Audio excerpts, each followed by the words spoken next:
ज्ञानसिन्धु तेजबिन्दु हिन्दुरत्नभूषणम्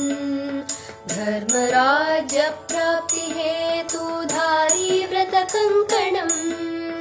दिव्यसाधु तेजपुञ्ज देववृन्दवन्दितम् निश्चलानन्द सरस्वतीश स्वामी पाहि माम् निश्चलानन्द सरस्वतीश स्वामी पाहि माम् स्वामी पाहि माम् तपोज्ञानवर्धनार्थ हिन्दू सैन्यस्थापकम् भक्तिमुक्तिशक्तिसङ्घ विश्वतेजव्यापकम् धर्मराष्ट्र उद्धरार्थ शक्तिमार्गदायकम् निश्चलानन्द सरस्वतीश स्वामी पाहि माम् निश्चलानन्द सरस्वतीश स्वामी पाहि माम् स्वामी पाहि माम् धर्मनिष्ठ राष्ट्रयोग तुष्ट ज्ञानवारिधि धर्मक्षेत्रपुरीवास जगन्नाथ संगति साधुवर्य चरणपाद्य शिष्यकाम्यदायकम् निश्चलानन्द सरस्वतीश स्वामी पाहि माम् निश्चलानन्द सरस्वतीश स्वामी पाहि माम् स्वामी पाहि माम् देववृन्द साधुवृन्द विद्वद्वृन्द भूषणम् शङ्करार्य दशनामि परम्परा विभूषणम् वेदवन्द्य स्तुत्यपाद गणितार्थदायकम् निश्चलानन्द सरस्वतीश स्वामी पाहि माम् निश्चलानन्द सरस्वतीश स्वामी पाहि माम् स्वामी पाहि माम्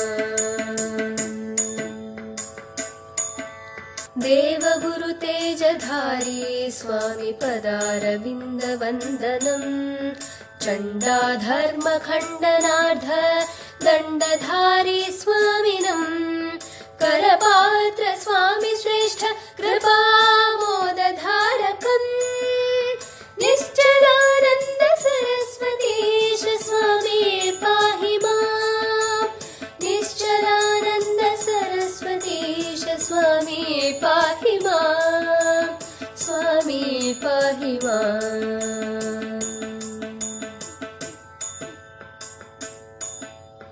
यतिवर्य सेव्यपाद वेषधारी शङ्करम् शिष्यकष्टताडनार्थ महाबलप्रलयङ्करम् सृष्टिव्यापी पञ्चतत्त्व कर्तृचरणवन्दनम् निश्चलानन्द सरस्वतीश स्वामी पाहि माम्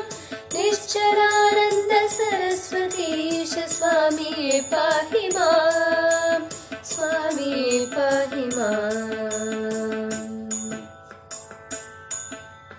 देवदेश धर्मस्थापनार्थ रतयतीश्वरम् तत्त्वशक्तियुक्तिग्लानि